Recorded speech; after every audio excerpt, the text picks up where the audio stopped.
D y by d x plus y cot x equal to 2x plus x square cot x. ये differential equation का question है, 2024 में पूछा गया है 12th मैथमेटिक्स में। तो ज़रा देखिए, तो बहुत सिंपल सा क्वेश्चन है, कुछ है नहीं इसमें। तो ये तो फॉर्म में दे ही दिए हैं लीनियर डिफरेंशियल इक्वेशन पे के। तो लीनियर डिफरेंशियल इक्वेशन का जो फॉर्म है ये क्या है, इस रूप में है ये, d y by d x के बाद में फिर वाई बैठा है, बगल में एक्स का कोई एक टर्म है या कोई गिनती है, कुछ फर्क नहीं पड़ता है। तो पी एक्स हो गया इक्वल टू क्यू, ये इसी टाइप का है। देखिए मैच कराइए, तो x के बगल में जो कुछ होगा वो p होगा। तो मैं अगर तुलना कर लूँ, इधर देखो पहले, यहाँ अगर y है, यहाँ पे d y by d x, तो यहाँ पे अगर y बैठा है, ठीक है, y है, तो मेरे पास y है। देखिए मैच कराइए, y के बगल में जो कुछ होगा p होगा, उस पार y कहीं दिखाई नहीं पड़ना चाहिए, सब कुछ x ही होना चाहिए। तो दिखाई दे रहा है कि यहाँ पे सब x का ही टर्म है, देखिए यहाँ पे, इधर नहीं है। तो यही इसका फॉर्म होता है, पहचान यही है कि d y by d x लिखा हो, उसके बाद में एक बार y कहीं लिखा हो, फिर उस पार जाओ, अगले थर्ड टर्म में कहीं भी y ना दिखाई पड़े, यानी x वाले टर्म आ जाए। तो ये लीनियर डिफरेंशियल इक्वेशन का ये फॉर्म है। तो करते हैं सॉल्व। तो यहाँ पे हमें क्या दिखाई पड़ रहा है, y का कोफिशिएंट क्या है, p है। तो y कोफिशिएंट यहाँ पे p माना जाएगा किसको, p equal to cot x को, ठीक है। हम लोग इसी इक्वेशन से इसको क्या कर लेंगे, इक्वेट कर लेंगे। और जो आपका q दिख रहा है, दरअसल q, तो उस पार वाला पूरा q होता है, तो पूरा हिस्सा ये q का ही है। तो q मेरे पास क्या हो जाएगा, 2x और x square cot x, right. इसके बाद में क्या करना है हमको, स्टेप समझिए इसका। हम सबसे पहले IQ निकाल लेते हैं, सॉरी IF, इंटीग्रेटिंग फैक्टर नहीं, समाकलन गुणक निकालेंगे। तो समाकलन गुणक कैसे निकलेगा, मैं हिंदी में लिख देता हूँ, समाकलन गुणक बोलते हैं इंटीग्रेटिंग फैक्टर। कैसे निकलता है, e की power IQ is equal, sorry IQ नहीं IF, e की पावर में इंटीग्रेशन p dx होगा, याद रखिएगा। अगर यहाँ dy ऊपर है तो यहाँ p dx लिखा जाएगा, अगर dx ऊपर होता तो p dy लिखा जाता है। इसको ध्यान रखना है हम लोगों को।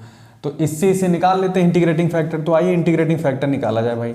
इंटीग्रेटिंग फैक्टर का सूत्र वहाँ क्या है, e की पावर में p dx, राइट। तो कर लो।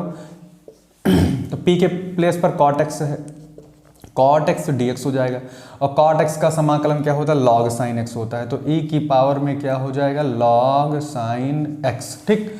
और आपको पता है इसकी वैल्यू क्या हो जाएगी, sin x, e की पावर log sin x की जो वैल्यू है क्या हो जाएगी, sin x। क्योंकि याद रखना हमेशा e की पावर log में अगर k बैठा है तो उसको हम k ही लिखेंगे, ठीक है। e की पावर log अगर k है यहाँ पे तो k लिखा जाए, e की पावर पेन लिखा है तो पेन हो जाएगा, e की पावर log पेन तो पेन, ऐसे करके। तो ये हमेशा याद रखना है हमको। तो आगे बढ़ जाते हैं, हमको इंटीग्रेटिंग फैक्टर मिल चुका है। अब इसका हम सॉल्यूशन कैसे लिखेंगे, अगर यहाँ पे y ऊपर है तो हम y इक्वल टू कैसे सॉल्यूशन लिखेंगे, y into IQ, sorry IF, समाकलन गुणक IF हो जाएगा, इक्वल टू क्या लिखेंगे, इंटीग्रेशन का साइन, यहाँ पे IF होगा, यहाँ पे Q होगा, और यहाँ पे dx होगा, प्लस यहाँ पे एक कांस्टेंट होगा। ये इसका सलूशन होता है, यही इसका हल होता है, ठीक है। ये हल है। तो यहाँ पर हल लिखते हैं, व्यापक हल, इस समीकरण का व्यापक हल। तो जनरल इक्वेशन, व्यापक हल, general equation of the given differential equation. तो क्या हो जाएगा, मैंने बताया वहाँ क्या है, y into integrating factor is equal to integration का साइन, इंटीग्रेटिंग फैक्टर के साथ मल्टीप्लाई होगा q का, और यहाँ मैंने बताया है कि dx लिखा जाएगा प्लस कांस्टेंट। तो y हो गया ही हो गया। यहाँ पे IF कितना है, देखो IF हमारा निकला है sin x, तो मैं यहाँ y के साथ sin x लिखूँगा। इधर इंटीग्रेटिंग फैक्टर यही रहेगा, और q की वैल्यू पूरी ये वाली, देखो यहाँ पे क्या लिखा है, 2x plus x square cot x, ठीक है, और बाहर dx प्लस कांस्टेंट। इसको जरा और सॉल्व करेंगे तो इसको y साइन x लिख देंगे। अभी जब तक समाकलन नहीं हो तब तक आप साइन को साइन से कट नहीं कर सकते हो, ठीक है। तो अंदर मल्टीप्लाई कर देंगे तो ये दो पार्ट में इंटीग्रेशन डिवाइड मतलब कि डिस्ट्रीब्यूट हो जाएगा प्लस के साथ। तो 2x साइन x एक आ जाएगा, और dx बाहर वाला इधर के साथ मल्टीप्लाई होगा, और साइन इसके साथ यहाँ होगा, तो x square sine x into, देखिए कॉट x को आप तोड़ लीजिए चाहो तो, कॉट x टूटेगा तो कास बटे साइन लिखा है, ठीक है। और इसके साथ भी इंटीग्रेशन लगा लीजिए, dx लिख लीजिए प्लस कांस्टेंट, साइन से साइन यहाँ पे कट जाएगा, ठीक। तो हमारे पास क्या मिला है मैं उधर लिखूँगा उस साइड में, तो क्या आएगा वो मैं देखना चाहता हूँ कितना मिलना है। तो फिर मैं लाइन खींच लेता हूँ। तो क्या क्या आ गया है, y आ गया है, sin x आ गया है is equal to integration 2 sin x dx, यहाँ पर है ही है, लेकिन इसके साथ x भी है, ध्यान दीजिए इसके साथ x भी है, 2x sin x, हाँ 2x sin x dx।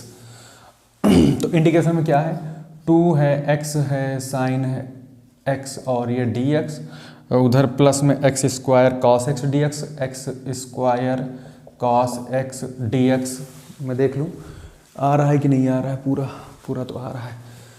अब समाकलन करना है, एक पार्ट का करिए, एक का पार्ट का ना करिए, क्योंकि देखिए x का अगर मैं इंटीग्रेशन करूँगा तो मेरे पास x स्क्वायर तो मिल ही जाएगा, तो ये टर्म शायद हमको मिल जाए।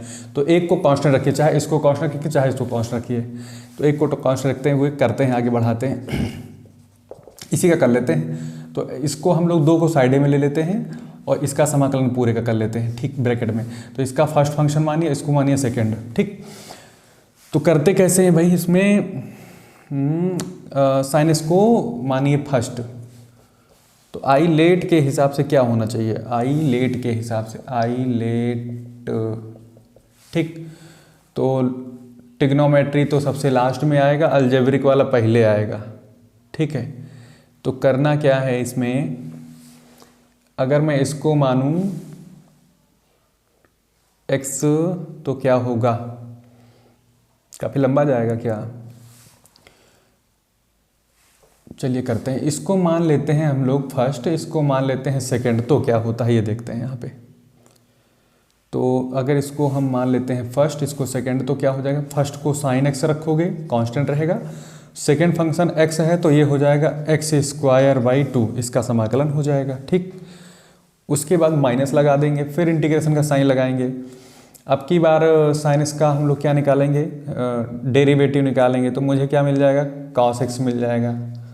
अगर आपने पार्ट इंटीग्रेशन से किया है, इंटीग्रेशन बाई पार्ट्स किया है, cos x हो जाएगा। इसका क्या हो जाएगा, ये तो फिर यही मिलेगा हमको, x into x square by 2 मिल जाएगा, ठीक है। बाहर क्या बैठा हुआ है dx, और उस पार क्या लिखा हुआ है, ये x square cos x dx, ठीक। तो मैंने इसको केवल तोड़ा है, इसको हमने क्या करके रखा है, होल्ड करके रखा है, इसको अभी हमें कुछ नहीं करना, ऐसे ही लिखे रहो इसको। तो आगे बढ़ जाएगा, 2 से पूरे मल्टीप्लाई हो जाएगा यहाँ तक, तो y आ जाएगा, साइन x हो जाएगा, 2 से मल्टीप्लाई करोगे तो 2 से 2 खारिज हो जाएगा, एक्स स्क्वायर के साथ क्या आएगा, साइन x आएगा, और 2 अंदर मल्टीप्लाई होगा तो ये 2 भी कट जाएगा, इस 2 से ये भी 2 कट जाएगा, तो माइनस में क्या आएगा, इंटीग्रेशन के साथ एक्स स्क्वायर आएगा, और कौन आएगा, cos x आएगा, ठीक है। और dx है ही है, और ये प्लस का है आपका x square cos x dx, और प्लस कोई एक कांस्टेंट ले लीजिए, ये इससे पूरा कैंसिल हो जाएगा। तो आंसर क्या आएगा, y आ गया sine x is equal to x square sine x plus constant, यही हमारा जनरल सोल्यूशन हो जाएगा।